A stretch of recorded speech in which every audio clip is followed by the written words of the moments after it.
para el encuentro de hoy, si no me olvido. Martes 30 de marzo, Moadim le Simcha, estamos en Hola Moed Pesach, atravesando estos días de celebración, de festejo y también de ayuno de Hametz, en donde estamos deshinchándonos, o no sé, o hinchándonos con la matzá, depende cada uno cómo lo viva. Vamos a comenzar hoy con un tema muy especial que es la vida judía en la Primera Guerra Mundial. Nosotros vimos primero la situación de los judíos europeos a partir del año 1880, esto fue el año pasado. Después vimos esa misma época en los judíos de Palestina. Después vimos también los judíos de Argentina. Vimos en el encuentro pasado la vida judía en Estados Unidos en el comienzo del siglo XX. Y ahora volviendo a Europa, nos vamos a detener hoy en la Primera Guerra Mundial, pero no vamos a hablar de la guerra, sino de la vida judía durante la Primera Guerra Mundial. Y después iremos a la vida judía europea de entreguerras, que es una situación también muy particular y muy especial. Así que vamos a compartir este encuentro. Perdonen, pero estoy con... Ahí les cuento de qué estoy ocupándome. Porque vieron que aparecieron todas las restricciones, ¿no? De vuelta, y queremos ver qué nos influye en Lambert y qué no, y hicimos la consulta a la municipalidad, y justo me acaba de llegar la respuesta.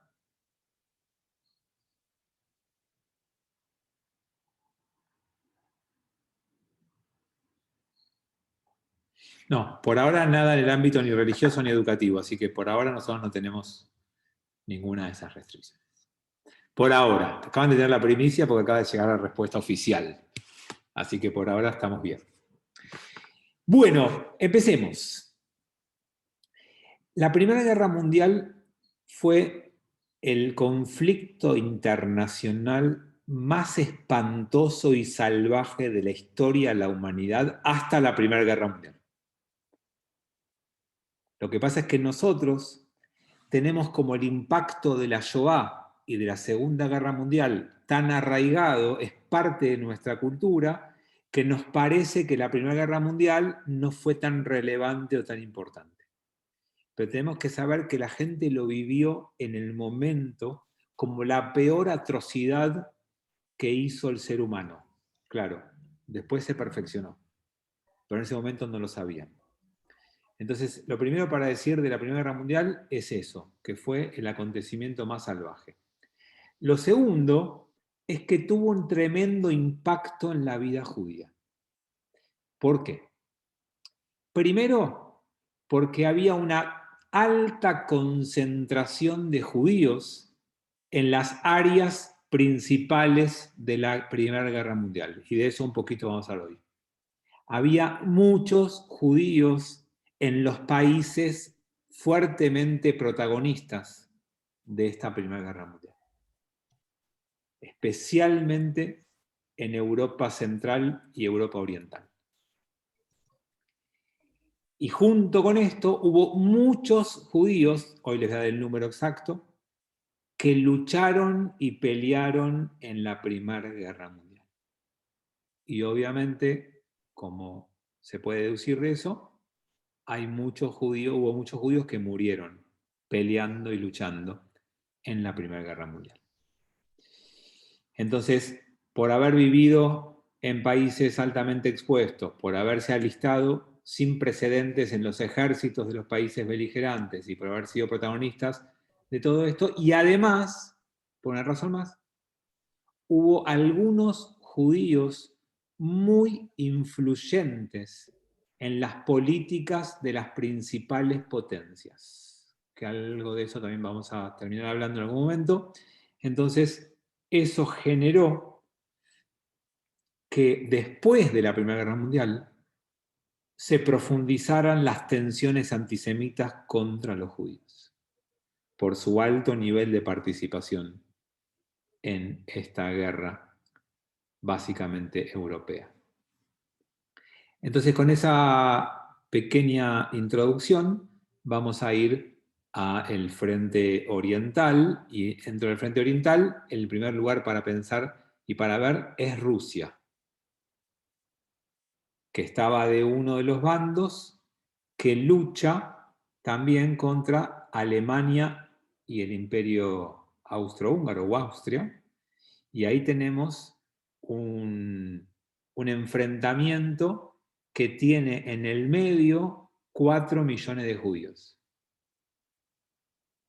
Entre los que había en un lado y en el otro, encontramos casi 4 millones de judíos que están en el medio de una guerra de un bando y del otro.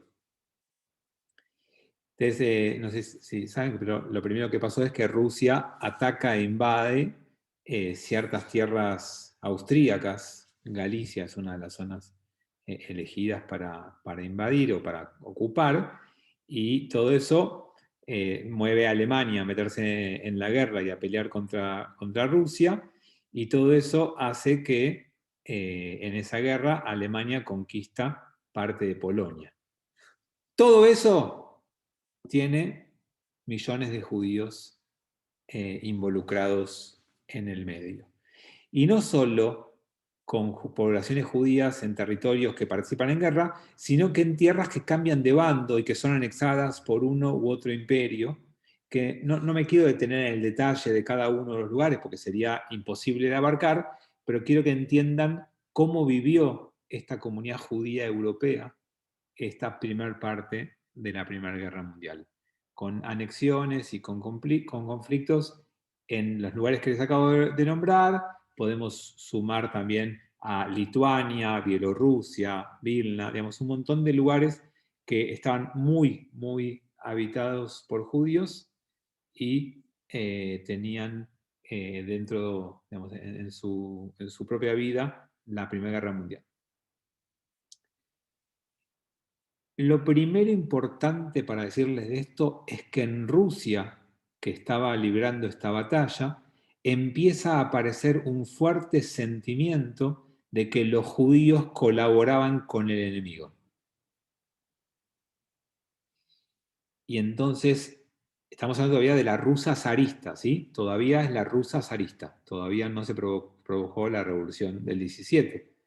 Y en esta rusa zarista, la decisión que empiezan a tomar es empezar a desterrar y a deportar judíos del ejército ruso.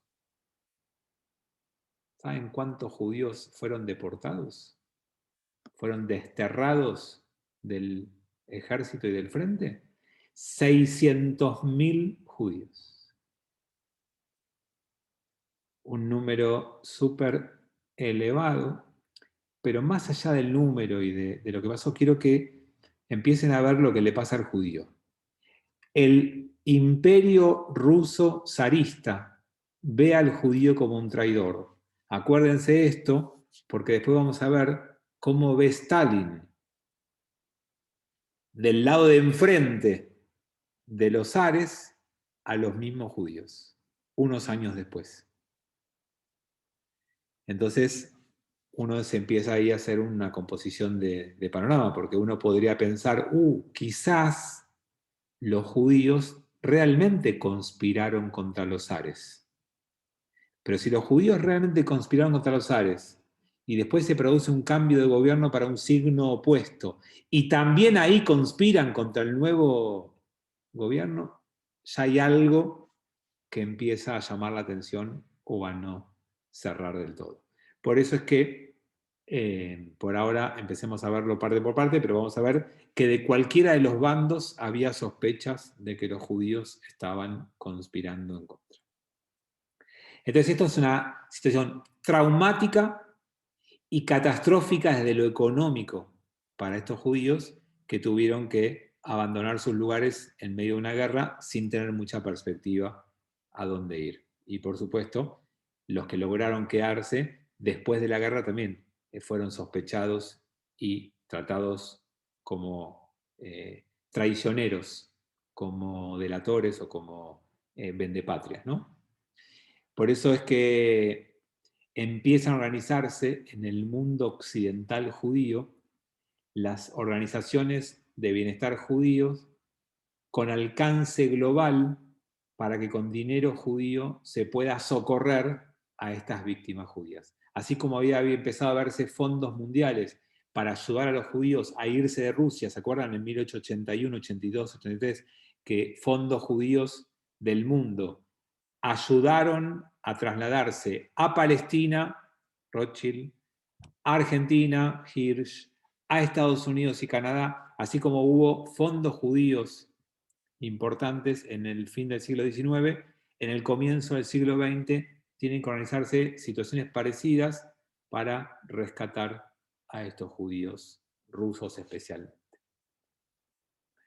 Bueno, cuando estalla la guerra, ustedes saben que la guerra es 1914-1918, ¿sí? 1 de agosto, 11 de noviembre, son las fechas que se toman como comienzo y final de guerra, con la complejidad que eso siempre implica poner una fecha, y sabiendo que de un lado tenemos una alianza entre Francia, Gran Bretaña, que después se va a sumar Estados Unidos, y Rusia, y de otro lado tenemos Alemania y el Imperio Austrohúngaro, con todos los satélites que después se van a sumar, como el Imperio Otomano y demás. ¿Sí? Tenemos un enfrentamiento de escalas muy importantes en el centro de Europa, en el corazón de Europa, y los judíos, cuando empieza la guerra, quieren mostrar lealtad a sus países y quieren unirse al esfuerzo bélico y quieren enlistarse en los ejércitos, y eso en principio ocurrió porque, como les dije antes, hubo una participación judía sin precedentes en todo este juego bélico o en toda esta guerra, y todo esto que les conté que le provocó. Pero para que tengan un poquito de números, más o menos entre 500 y 600.000 judíos que les dije antes formaban parte del ejército ruso. Bueno, en el ejército alemán, del otro lado, en el bando opuesto, había más o menos 100.000 judíos. 100.000 judíos alemanes peleando para el ejército alemán.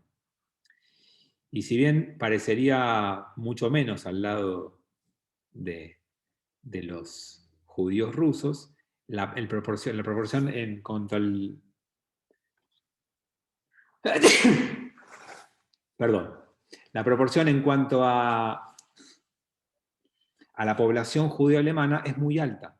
Estamos hablando de que había máximo 500.000 judíos en Alemania, o sea, el 20% de los judíos alemanes estaba involucrado en el ejército. Es una proporción muy alta que se puede explicar por un alistamiento masivo para mostrar lealtad y para mostrar patriotismo y para sentirse parte.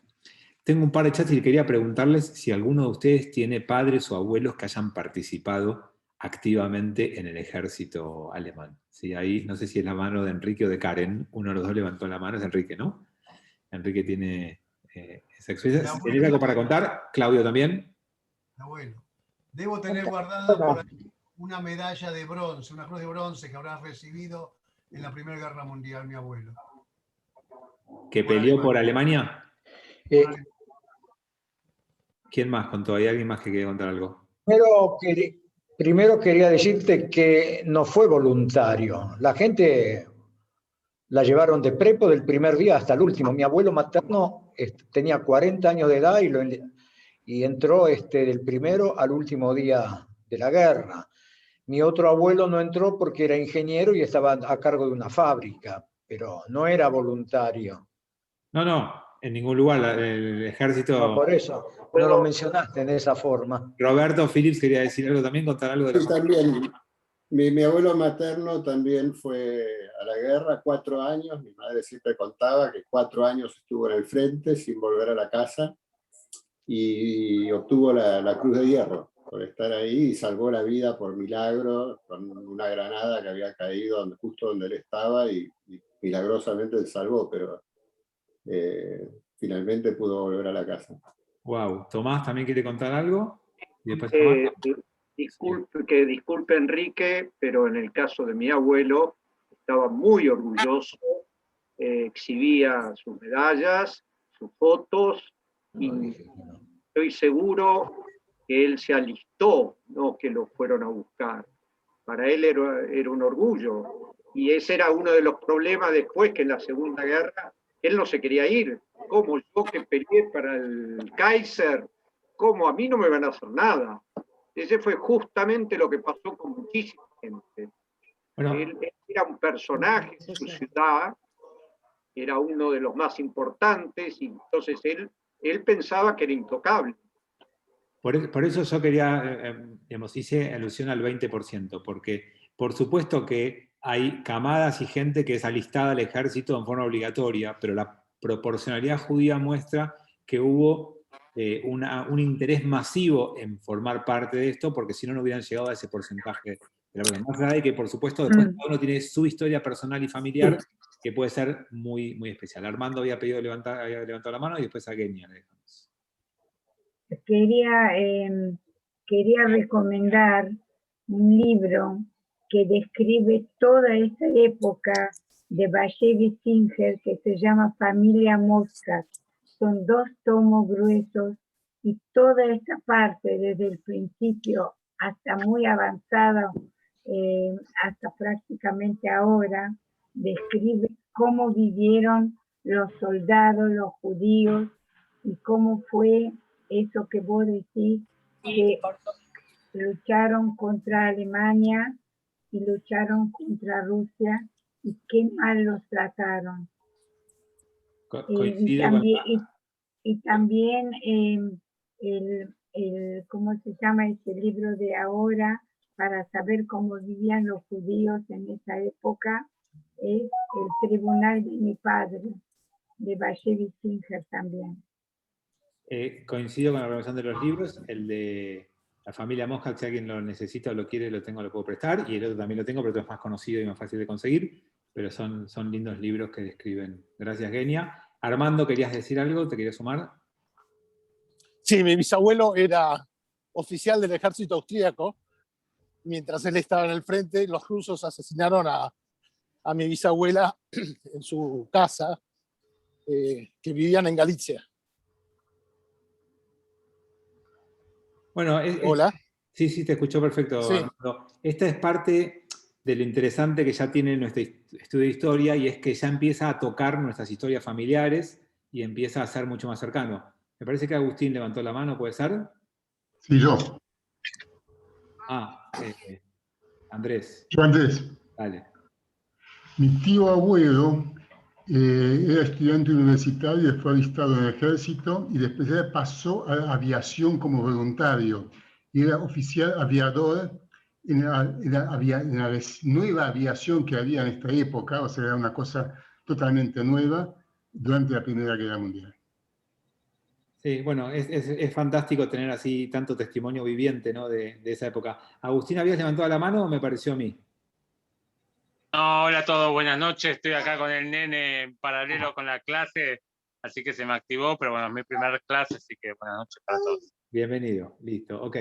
Bueno, entonces, es lindo escucharlos, porque cuando la historia se cruza de los libros con la vida familiar de ustedes, está bueno, obviamente por las fibras que mueve, por todo lo que implica, pero también para ver que a veces lo que le pasa a la mayoría, o lo que los libros de historia cuentan, no siempre coincide 100% con la vivencia personal. Esto nos pasa como cuando hacemos estadísticas. Uno puede leer una estadística y después ver su círculo íntimo, y descubrir que no se cumple la estadística. Y porque sí, porque la estadística habla de promedios y de niveles generales, y a veces no siempre somos representativos del promedio. Pero lo que ustedes contaron, en la mayoría de los casos, coincidió bastante con lo que se vivió en la mayoría de los judíos. Del lado alemán, del lado ruso, acá tenemos más familias del lado alemán. Por las características de nuestra comunidad, tenemos más historia de ese lado. Si yo hiciera esta misma pregunta en otra comunidad, seguramente tendría muchos más casos de judíos que estuvieran del lado de Rusia o de Polonia, y no tanto del lado de Alemania. Esto es una comunidad que así funciona. Bien, sigamos un poquito más con todo esto que estamos recordando de la Primera Guerra Mundial. Como les decía, así como hubieron acusaciones del lado ruso, hubieron acusaciones del lado alemán también en contra de los judíos cuando terminó la Primera Guerra Mundial. Ya lo vamos a profundizar un poco más porque es una de las bases del inicio del antisemitismo en la entreguerra en Alemania, y eso nos va a ocupar un tema mucho más arduo que este que vamos a ver ahora, pero sepan que durante y después de la Primera Guerra Mundial hubo denuncias de ambos bandos que estaban enfrentados contra la lealtad o supuesta no lealtad de los judíos en sus propios ejércitos, y esto sembró antisemitismo en ambas márgenes o en ambos lados de la guerra, y consecuencias posteriores bastante complejas. También hubo sospechas de lealtad, incluso en Inglaterra y en Estados Unidos, y porque ahí también tenemos judíos que tuvieron que tomar partido para hacer lobby para qué lado tenía que meterse Estados Unidos en la guerra, si del lado ruso o en contra de Rusia, y ahí también hubo diferentes posturas, y hubo que decidir si los judíos inmigrantes de Rusia que estaban en Estados Unidos se iban a enlistar para luchar contra Rusia o a favor de Rusia. Y cuando Estados Unidos entra a la guerra y entra con la postura de un bando, ¿tiene que dejar o no dejar que los judíos que vienen de determinados países formen parte del ejército? Bueno, son todas situaciones que hoy a la posteriori, posteriormente de lo que pasó, nos resulta clarísimo. En ese momento era todo un nivel de confusión y de difícil, que hizo que, por ejemplo, muchos judíos rusos llegados a Estados Unidos se negaron a alistarse al ejército americano porque fue a luchar en parte contra Rusia.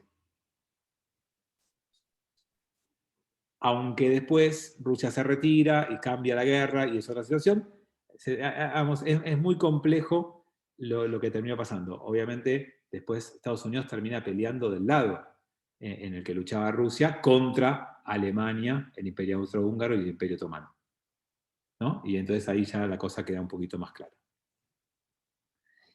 Y por supuesto que había judíos en Estados Unidos de origen alemán, y ahí también tuvieron que sacar declaraciones públicas y firmar documentos de que estaban del lado de Estados Unidos y que repudiaban lo que Alemania estaba haciendo. Por supuesto, para que vean un poco lo que les tocó vivir a los judíos durante esa Primera Guerra Mundial. Bueno, les dije que había judíos que tomaran posturas por cada uno de los bandos, y la Organización Sionista Mundial tuvo que tomar postura. También se esperaba que haya un pronunciamiento de la Organización Sionista Mundial, que en el primer momento de la guerra se declara neutral. Se declara neutral porque entiende que afectaría a los intereses judíos de cualquiera de los bandos. Y como organización única, representativa políticamente de la judería mundial, tuvo que hacer equilibrio, como a veces hace equilibrio hoy acá en Argentina la DAIA, y muchos judíos critican o criticamos ciertas posturas políticas, y a veces no se termina de entender, con razón o sin razón, que el intento es hacer equilibrio para no perjudicar a los judíos de cada lugar. En la Organización Sionista Mundial, en el comienzo de la guerra, toma una postura neutral. Pero cuando empieza a ver lo que le pasa a los judíos en el régimen zarista, y obviamente la proporción de judíos en Rusia y en Polonia, y lo que empieza a hacer Alemania y el Imperio Austrohúngaro, con todo eso tienen que empezar a rever su postura. Y cada bando intentó que los judíos peleen para su bando. Nosotros esto ya lo estudiamos cuando estudiamos Palestina.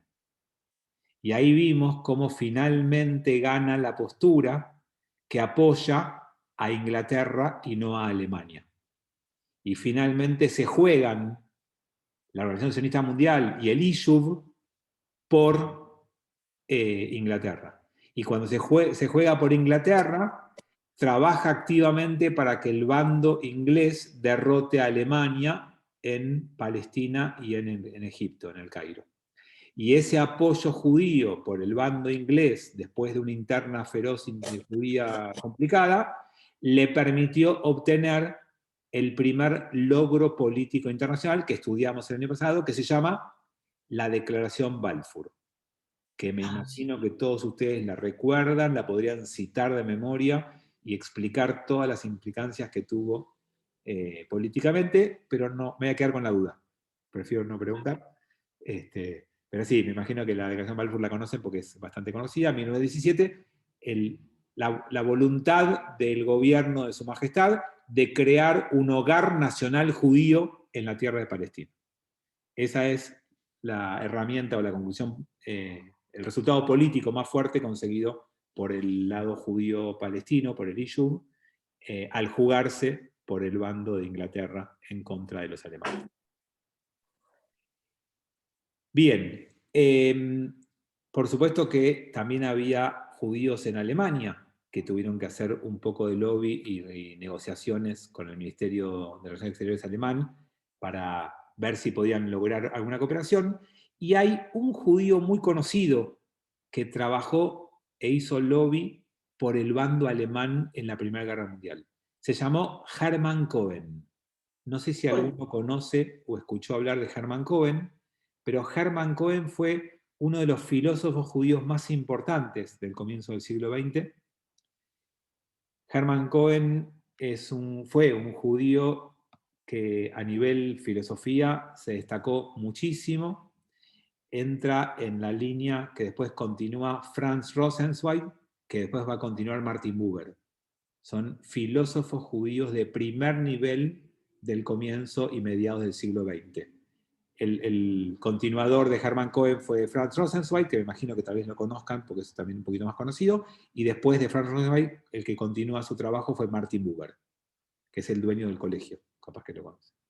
Bueno, en esa línea, Hermann Cohen, un judío destacado, como vimos el año pasado algunos judíos destacados de Estados Unidos o de Inglaterra que hicieron lobby, hizo lobby, y especialmente también fue los judíos de Estados Unidos, para pedir que hagan lobby en Estados Unidos para que Estados Unidos entre a la Primera Guerra Mundial del lado de Alemania. Bueno. Miren si hubiera tenido éxito. Imagínense qué hubiera pasado, esto está prohibido por la historia, pero imagínense si hubiera tenido éxito en que Estados Unidos luche, pelee y ingrese a la guerra del lado de Alemania. Por supuesto, esos esfuerzos no tuvieron éxito, gracias a Dios, o no sé, la historia marcará eso, y tuvieron éxito los esfuerzos para pelear del lado de Inglaterra. Bueno, eso obviamente, cuando se tomó la decisión, el bando de la Organización Sionista Mundial ganó ampliamente con la postura de Inglaterra, y ese es el tronco que quedó de ahí en adelante. Bueno, la guerra, como les decía al principio, dejó consecuencias nefastas para los judíos en muchos niveles y en muchos sentidos. Si bien tuvo alguna cosa buena, vamos a empezar con alguna consecuencia buena. Esa primera consecuencia buena es que el sionismo político se posicionó. Podemos hablar que termina la Primera Guerra Mundial y hay un movimiento político judío sionista más reconocido.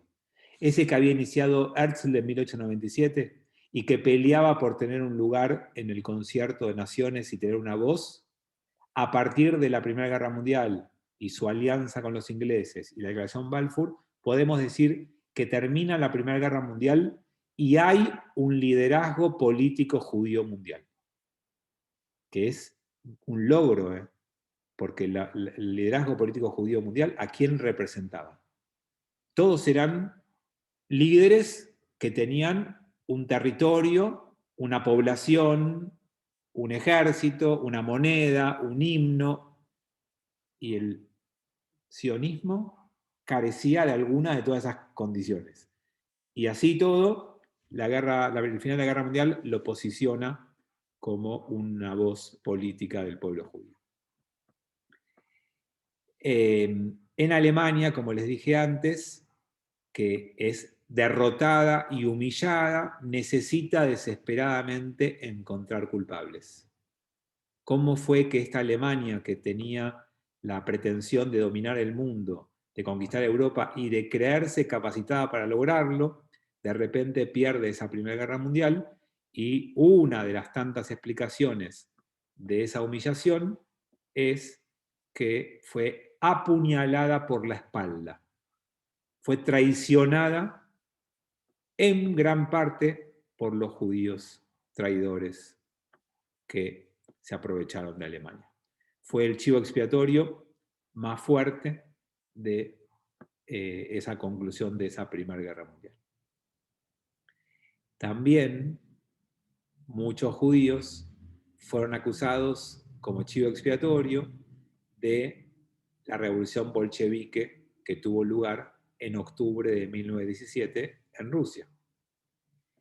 Y cuando eso pasó, fueron asesinados unos 100.000 judíos en campañas anti-bolcheviques que hubieron producto de la Revolución Rusa, especialmente en Ucrania, en Polonia y en algunos lugares rusos. Y ustedes saben que eso es muy fuerte porque nosotros tenemos en la memoria colectiva la cantidad de judíos muertos en los pogroms de comienzos del siglo. Y hablamos de Kishinev y hablamos de todas las grandes persecuciones de comienzo del siglo, 1903, 1905. Sin embargo, en números, la muerte y el asesinato de judíos en revueltas anti-bolcheviques, acusando a los judíos de haber sido los que generaron la revuelta bolchevique, es mucho más grande. 100.000 judíos es una cifra enorme para muertes en pogroms. Y sin embargo, en la memoria colectiva no ocupa el lugar que debiera ocupar.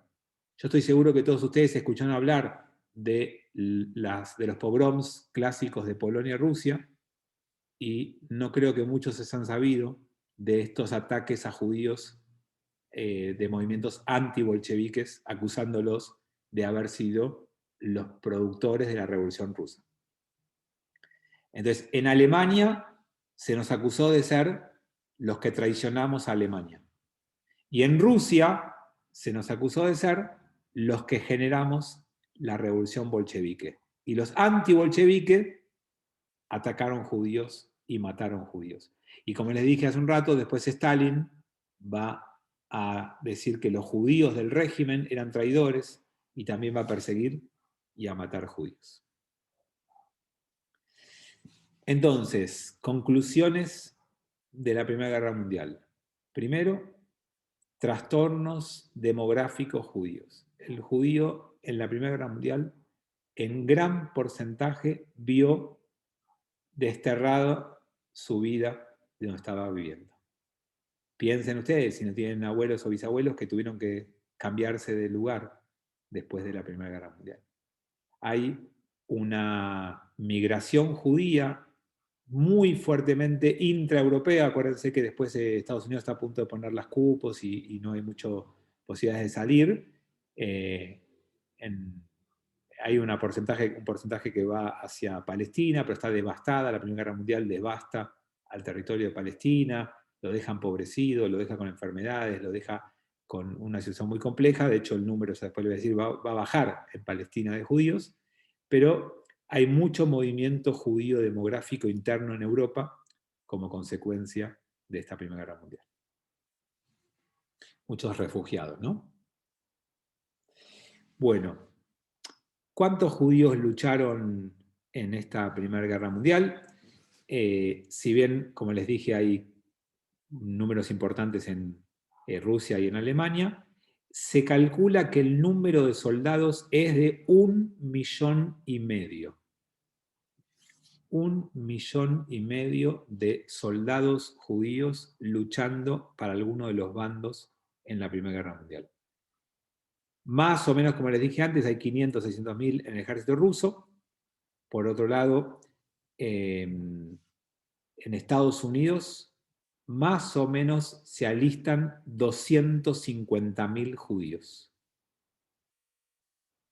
En Gran Bretaña tenemos aproximadamente 40.000 judíos. En Francia, unos 35.000 judíos. Como les dije antes, unos 100.000 judíos en Alemania, de los cuales, ahí tengo el dato, de los 100.000 judíos de Alemania, murieron 12.000 en la Primera Guerra Mundial.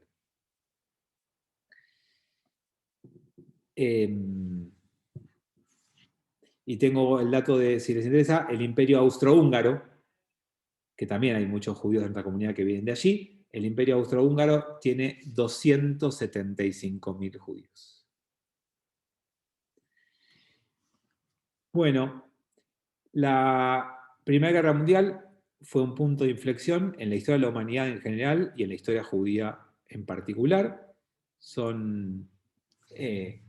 Se produce un cambio de situación que va a desembocar en los dos hechos más centrales de la vida judía del siglo XX. Ambos procesos se consolidan y se fortalecen al final de la Primera Guerra Mundial. Me refiero que el proceso que se fortalece cuando se termina la Primera Guerra Mundial es la conformación y creación posterior del Estado judío, del Estado de Israel, y la Shoah.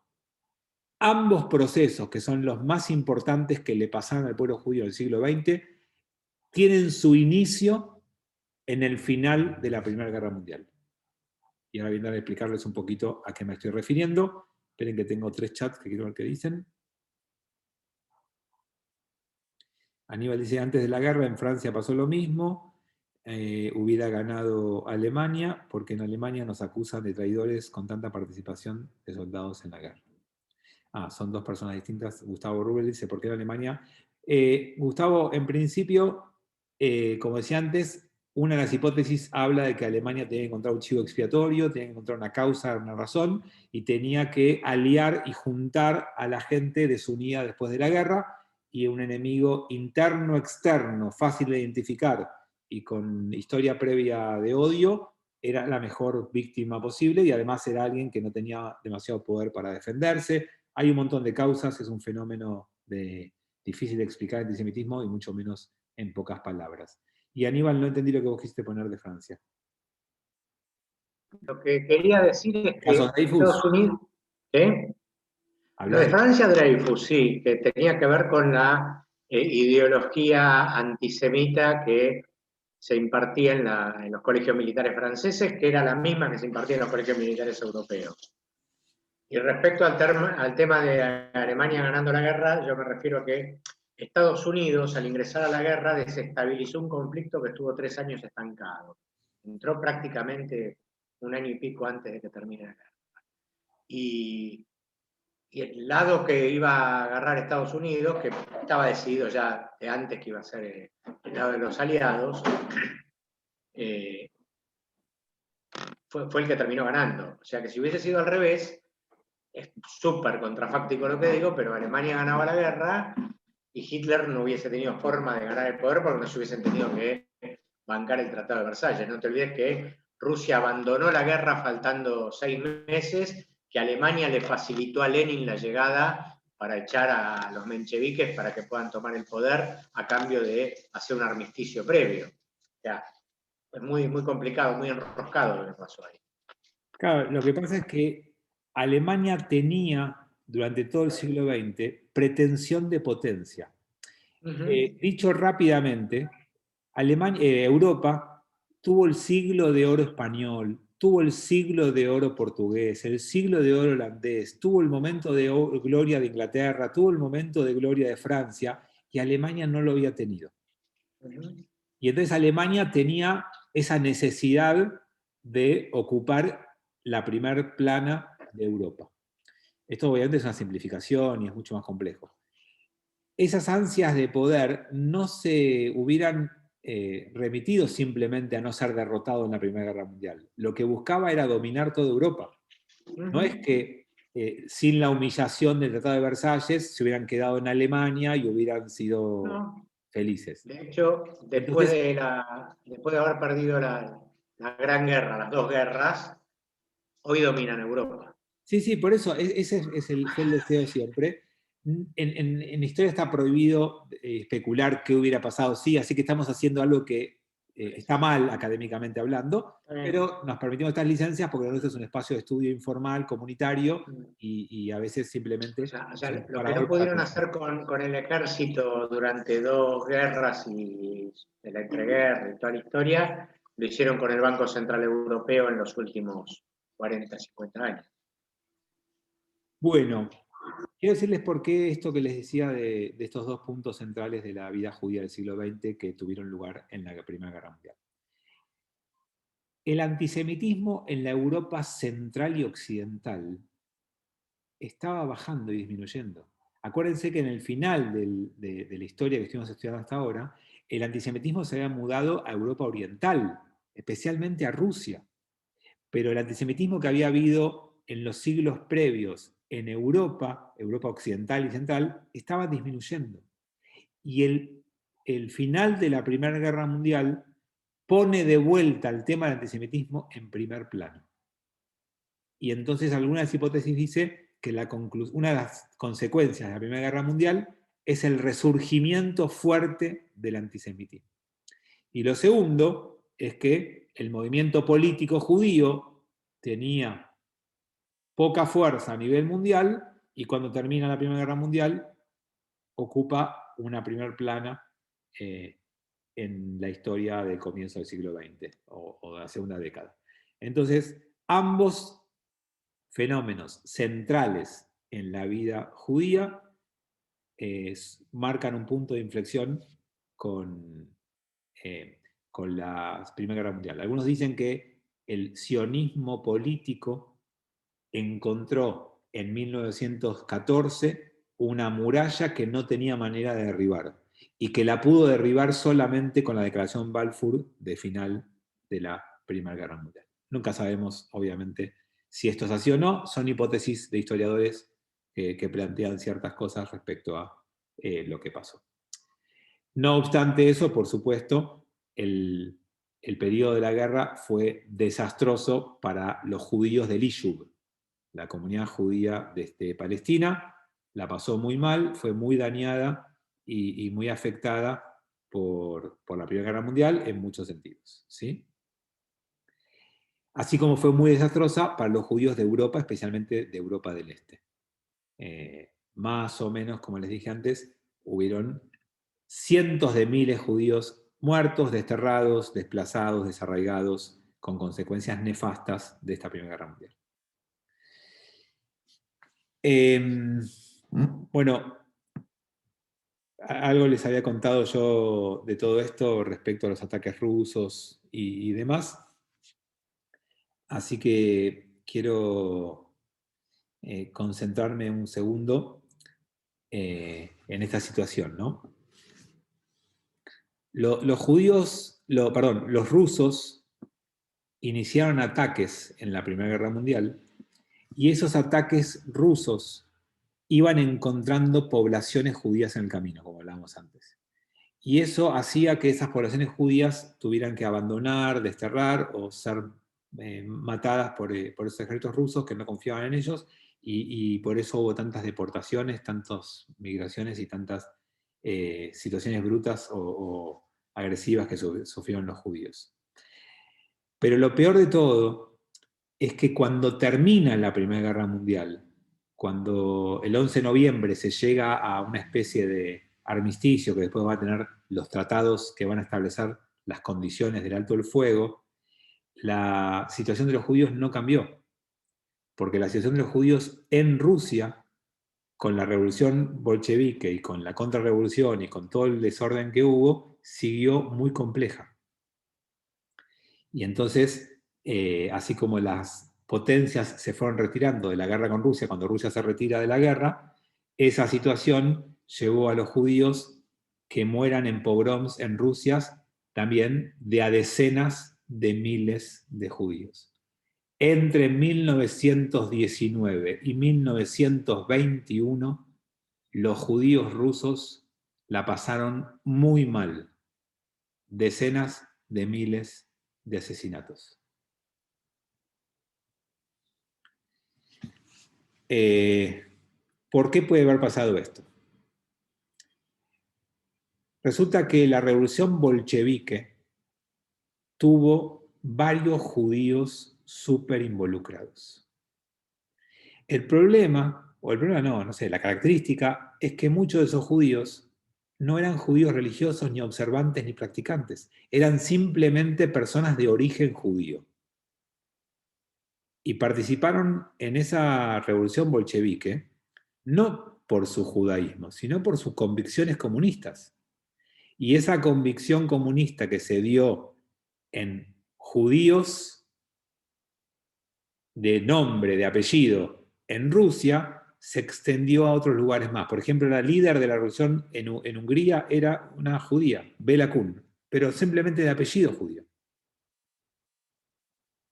El líder, perdón, digamos, era simplemente el apellido. Y la mayoría de los bolcheviques judíos habían renunciado a su judaísmo, no eran no era su judaísmo su referencia. Y sin embargo, fueron vistos como judíos, y todo eso generó y desató esa ola de antisemitismo de ambos lados.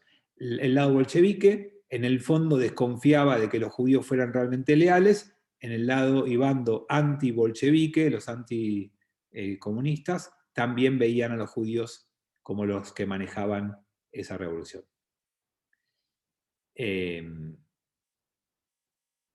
Bueno, no había mucho antecedente de que los judíos fueran comunistas. Sí, a que ve la serie, no, ella yo recién me corregí, no sé si se dieron cuenta. No había muchas posibilidades de identificar al judío con bolchevique. De hecho, durante la mayoría de la Edad Media y Edad Moderna, se acusó al judío de ser comerciante, mercantilista y amante del capital y del dinero. Y fue gran parte de la acusación que se nos hizo. Por eso no tiene mucha lógica, pero ya dijimos que el antisemitismo es una emoción violenta que no tiene racionalidad. No es algo lógico, es algo que genera un odio inexplicable. Además, muchos de los judíos de Europa Central tuvieron como ideología la asimilación. Muchos estaban en Europa Central en un camino de asimilación. Y ahí me animo a decir que muchos de los abuelos o bisabuelos de gente de Lambrot eran judíos asimilados o en camino de asimilarse en esa Europa Central. Y acá de vuelta, vamos a esas preguntas que no tienen respuesta. Pero si no hubiera habido antisemitismo y ataque a los judíos y Shoah y demás, ¿no hubieran desaparecido esas comunidades judías de Europa Central? Asimiladas en un medio que las recibía y que les permitía vivir plenamente como ciudadanos europeos. No se pueden hacer esas preguntas, no sabemos qué hubieran pasado, pero sí había fuertes movimientos asimilacionistas en la Europa Central del comienzo de siglo. Acuérdense que la mayoría de los judíos vivía en 4 imperios europeos antes de la guerra, ¿no? El imperio ruso zarista, el imperio austrohúngaro, el imperio alemán y el imperio otomano. Esos 4 imperios concentraban la mayor cantidad de judíos, por la duda lo repito, el ruso zarista, el austrohúngaro, el alemán y el otomano. Estos 4 imperios colapsan en la Primera Guerra Mundial y surgen estados-nación. Austria y Hungría no tienen nada que ver con el imperio austrohúngaro. Alemania queda obviamente en una situación muy distinta. El imperio otomano desaparece para siempre y la Rusia zarista desaparece. Entonces, el judío tiene como última conclusión, después de esta Primera Guerra Mundial que les quería decir hoy, que reinventarse una vida en lugares que políticamente se van construyendo con algo distinto a lo que eran antes. No solamente se vieron diezmados, asesinados o perseguidos o acusados, sino que además les cambió el mapa político en el cual vivían. Y tuvieron que enfrentar en cada lugar una situación distinta. Algo de lo que vamos a estudiar el martes que viene tiene que ver con eso. Más o menos cómo fue la posguerra en algunos países europeos.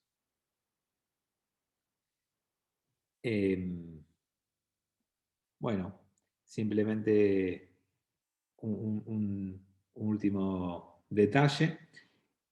En el Imperio Otomano los judíos la pasaron bastante mal, tanto en la previa de la Primera Guerra Mundial como durante la Primera Guerra Mundial, y como les dije antes, en la Primera Guerra Mundial el judío del Iyub de Palestina vio reducida la población de 85.000 a 55.000, o sea, disminuyó la población judía en Palestina en la Primera Guerra Mundial, la economía palestina se arruinó, se devastó, problemas de todo tipo, y lo único que decimos que fue bueno de esa época fue la declaración Balfour. El resto de la situación del Iyub fue muy complicada. Bueno, con esto cerramos el encuentro de hoy, y el martes que viene nos dedicamos a la vida judía en Europa post Primera Guerra Mundial. Gracias por haberme acompañado. Moadim Lesimha.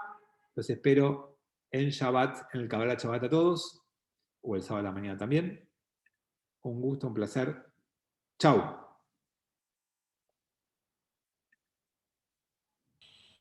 Muchas gracias.